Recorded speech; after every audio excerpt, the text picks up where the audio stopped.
What's good, good people? Vets, let's talk. We got a special guest in front of the formation for the second time, Master Sergeant Errol Acosta. Last time we had a conversation about leadership, but now we on his retirement, man. Hey, before we get started, I'd like you guys to click that like, share, and subscribe. HBO special, help a brother out. Don't take nothing, brother. Click, man. How you doing today, my brother? What's that, sir? I say, how you doing They're today? good, sir. Like, never been better. It's like I have a lot of weight off my shoulders. Still got that stress there, but Okay. yes, I think everybody goes through that. Right. How the family doing, bro? I know the boys getting big. Getting big, and man, my retirement ceremony, he was all over the place.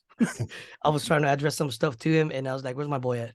Like, "Oh, he'll watch this when he grows up," because they recorded it. Right, that's a good thing. So no, so we retired now with DD 214 in hand, huh? Oh yeah, yep. So, DDT 14 in hand, but the only thing is, I got it in my hand, but I'm actually 19 days into my end of active service. oh, bro, you got that DD 214. You good. You could probably dance on somebody's desk right now and not get in trouble. Probably. I ain't gonna say go. I don't say don't do it, but let's Knock go. on wood. Let's jump into these questions real quick, man. Yes, sir. What was the transitioning process like, my brother? Ooh, it was long. So, um, I dropped my pen. Hey, I'm dropping papers. This is when I want to actually process. So that was back. I dropped my papers in December of 2020. Was it what? I think 2020. Yeah, December 2020, and then didn't get approved till January 9, 2021. So right there, my clock started ticking. And I was like, okay, that was weight off my shoulders. But it was like, um, it was all a bunch of emotions mixed together, because the timing, we call it the twilight tour. I'm not sure if you guys call that too, like the last tour that you're on in the, at least in the Marine Corps, we call like, hey, your twilight tour, the tour before you get out, or retire, or become a vet. Um, it's, what do you say? I had a bunch of like mixed like feelings because like in that twilight tour, I ran into some toxic people. At the same time, I had some good people, like family, friends that kind of kept that balance. So Right. me getting out was kind of 50-50. I want to get out because I don't want to deal with these kind of people anymore, or uh, spend time with my family, or I enjoy mentoring and teaching Marines, and subordinates, teaching them about life and all that. But Right. I got over that. But it was that transition it was a bunch of mixed feelings for 14 months. Oof. So Okay. every kind of emotion you can think of: stressed, happy, sad, frustrated, emotional, nostalgic. It's all mixed for me. Right. Like you kind of getting a focus on like your purpose. Like, man, like what am I gonna do? Like, Yeah. okay, now that you have your DD 214, do you have any fears about your future? My fears. My fear, yes. Uh Stolen valor. Because that DD 214 is like it's a protected document, right? And it's like serialized. That's my fear, that somebody gets a hold of that and it steals my identity. And then like now I gotta go through. So I was gonna make sure that's kept in a secure place. That's one of my that's what I've been thinking as I was driving from base to here. Right. What about fears of like work or anything like that? Like how things are gonna like Yeah. transpire for your family things. I'll be honest, when if I got out after 4 years, probably would have been more stressed than I am right now. If I got Oh, it in 8 years, probably be more stressed than I am right now. If I got it in 12 years, 13 years, and then I have nothing else, like I would have been stressed because we didn't have the programs that they have now to take care of the transition servicing the members, like right. where they give you the resources, they give you what people look at, they give you people that value veterans and people who served in the military.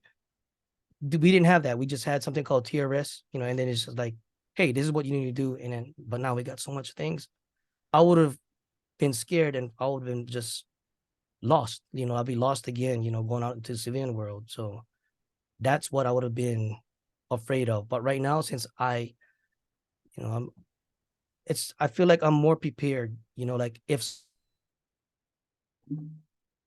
somebody stop, like if I don't get into a company, I'm just gonna be like, okay, let me move on to the next one. Like I'm not, like maybe I got to work on myself, because I can learn.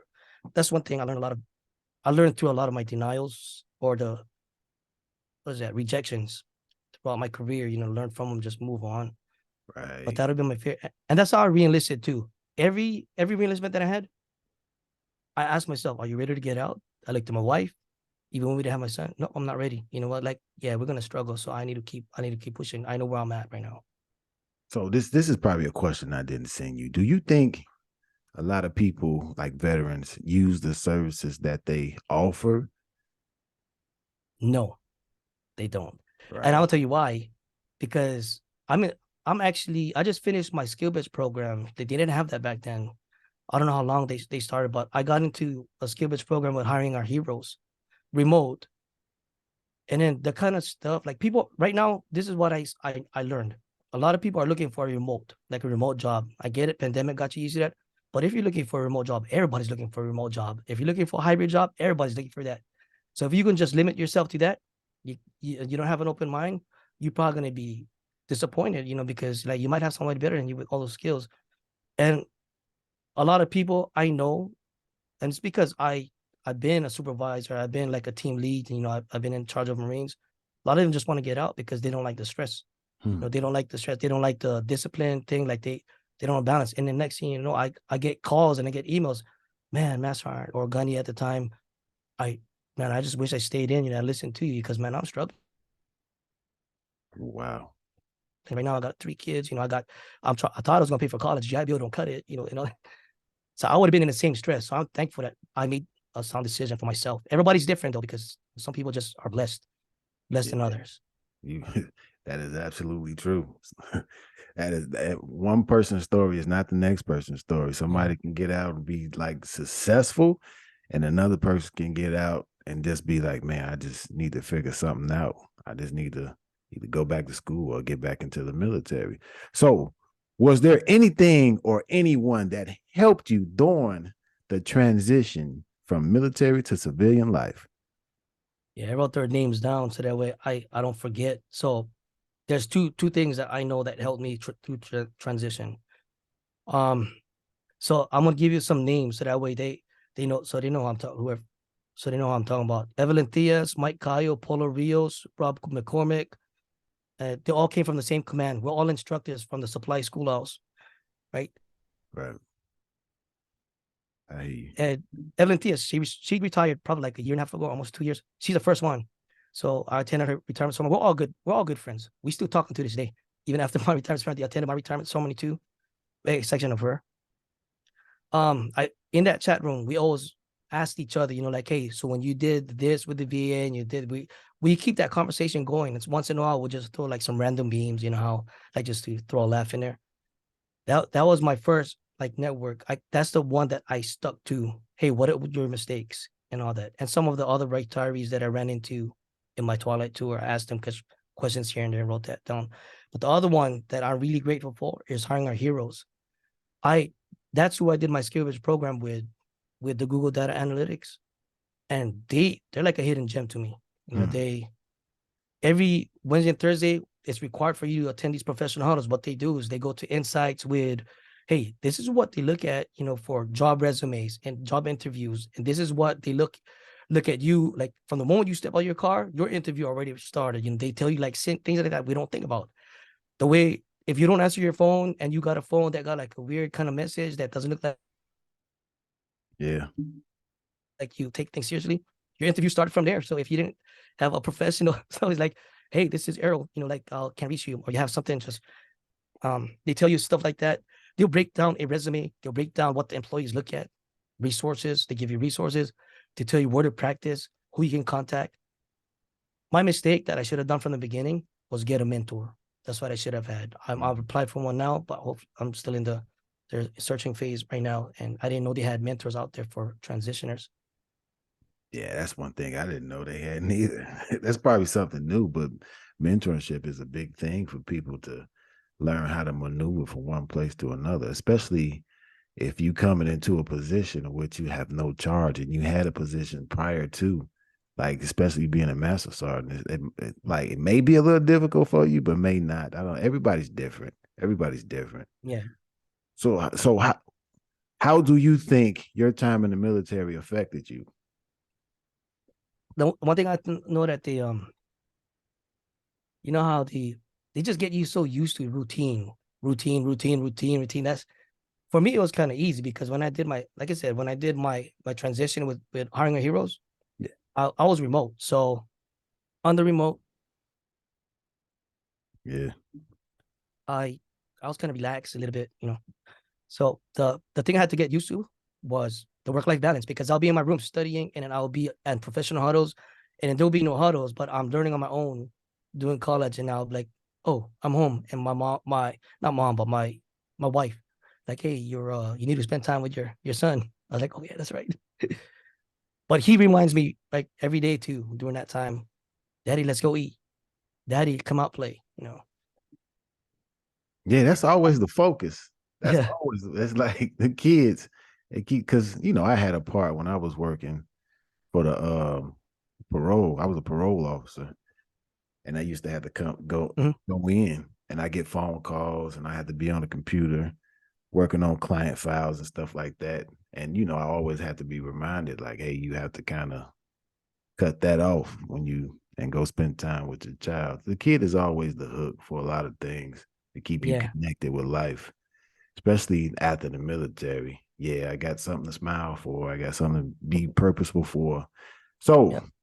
how hard was it to tell your family about you retiring from the military? Uh, my wife been waiting for that since the day we were married. Mm. You know, yeah. So that's about like 20 years ago. So it was easy because she's waiting for me to get out. But what isn't easy when she gave me a question. So what's your plan? You know, so that's to where I'm like, oh, nobody thinks about that because we get so used to. But now that I attended a lot of seminars, webinars, and I talked to a lot of like successful people, I have a lot of tools where I want to go, like wherever I want to go, I know where I can apply myself. Right now, I'm just trying to finish my college too. Like I'm pretty close. Like I was gonna stop, but I'm pretty close to at least getting my bachelor's degree and then can move on again. Hmm. You know? But that was So, the hardest thing. so you It was gonna easy to tell her I'm retiring. I'm sorry. so no, you good. So you're gonna use your post 9/11, still get some extra pay from that, Oh, I'm right? already using it, sir. Oh, that's good stuff. That's good stuff. What Yeah, I've about been voc on TV. rehab? Yeah. That's another program you can probably jump into. Is like your Yeah. voc rehab. What you said, sir? Excuse me. Say, what about your voc rehab? That's another program you can jump off into. Yeah. I, I'm gonna stick in like what I'm finish this and see what the future brings. Okay, I got you. So, what did you learn about yourself in the military? Well, after those years, What I learned, I am actually pretty sensitive. Like and it everybody's judgmental. Like it's just something you can't get out like of your head. right? Like it's just you just gotta learn how to overcome that. I'm sensitive with that. And then the other thing too is like, like I wasted so much energy on the wrong things. People's gonna piss you off no matter what, no matter where you go. Companies. People are gonna always be toxic. You just gotta learn how to, learn from them and take it for what it's worth. And one thing that one of my mentors told me, like, hey, toxic people only exist in your life for like momentarily. Why are you gonna let them stress you out like for the rest of your freaking career? But those kind of things, like I just thought I wasted so much energy on negative stuff, and I want to Yeah, be able to teach somebody to start with better emotional intelligence and then just be more successful than I ever was. You know? that's a big thing to kind of help somebody behind you. Say, hey, you like just think different. Like it's got to Yeah, have a sense. Like, how did that individual grow up? Because they're toxic for a reason. Had to grow up in a yeah, toxic environment, or yeah, what type of trauma did they experience? yeah. Either go ahead. No, like yeah, that's one thing I learned. How to do is like whenever I always tell myself, you're not perfect. I got to remind myself, like, hey, when I get that judgment, it's like, you're not perfect. I'm telling that to myself. Like, yeah, you don't know where they came from. You don't know what they've been through. Never judge. Like just stick to that. And like you'll be just better that way. Yeah, that's always number one. So, okay, do you have something motivational to say to the people, man? I don't know about motivational, but I have some stuff that I can share that I learned through my skill bridge program. So a lot of you transitioners that's getting out, like a lot of us that's transitioning already been through the same thing. We're gonna be the stress that you're gonna go through is the same thing that somebody already went through. Retirees or vets, they don't know what to do, or is it like, oh man, like I don't know.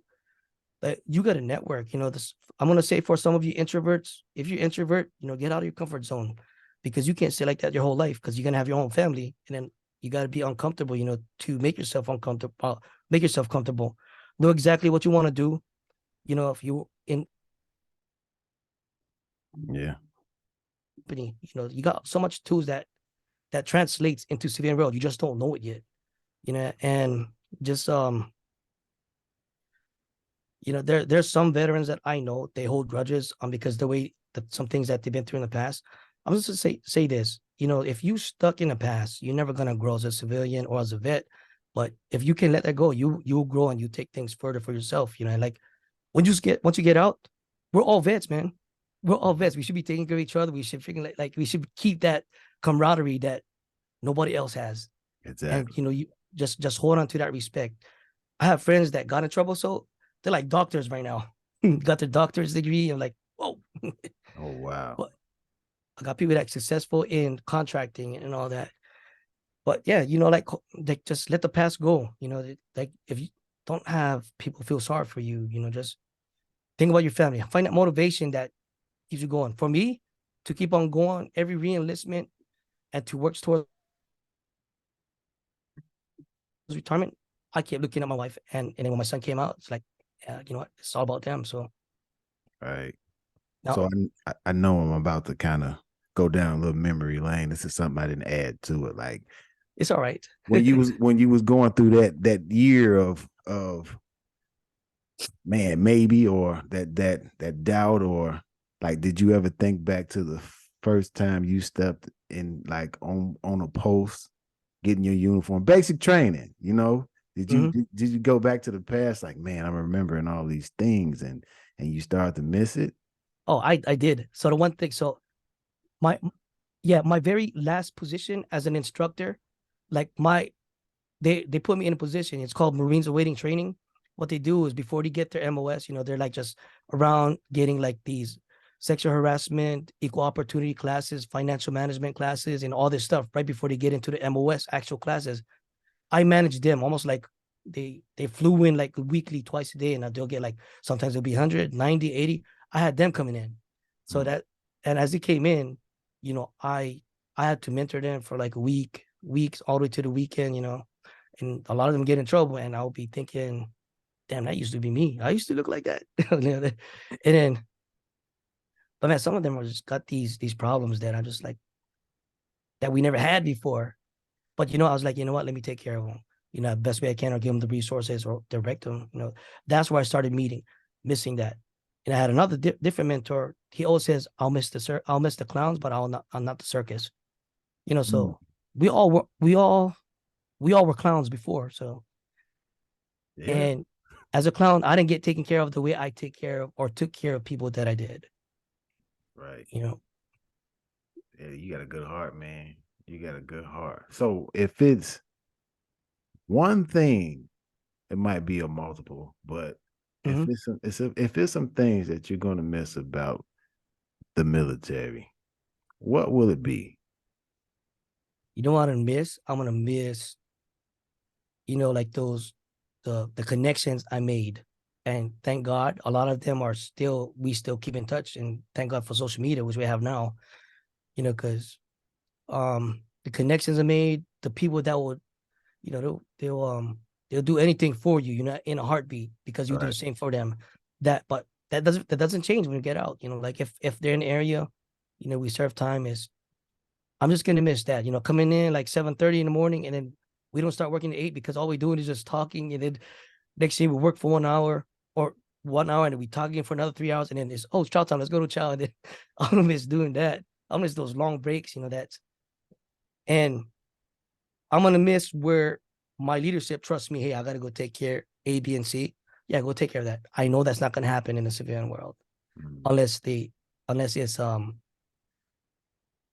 I don't know. Like I just know it's not gonna be just as just as laid back like that. Just is Yeah, it's it's different. competition now. It's different. Mhm. You got to compete with everybody now. So, man, I want to say congratulations, bro. Yeah, but I'm gonna miss that connection. Like where I see like my brother and sister every day. Oh, thank you, sir. Congratulations.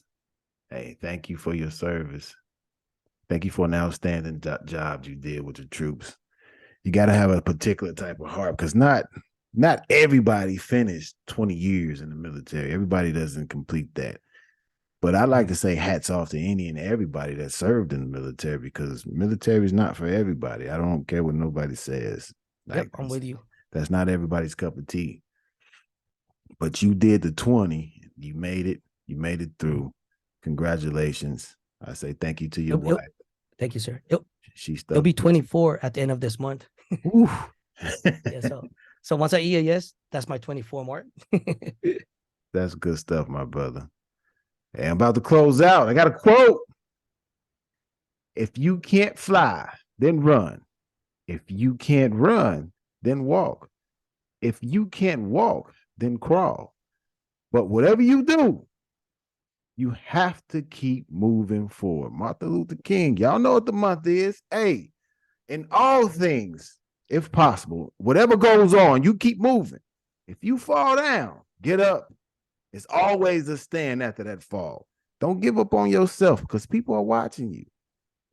And all, just think if you gave up on that thing that you feel like it's your purpose, how would you feel? How would that next day look to you?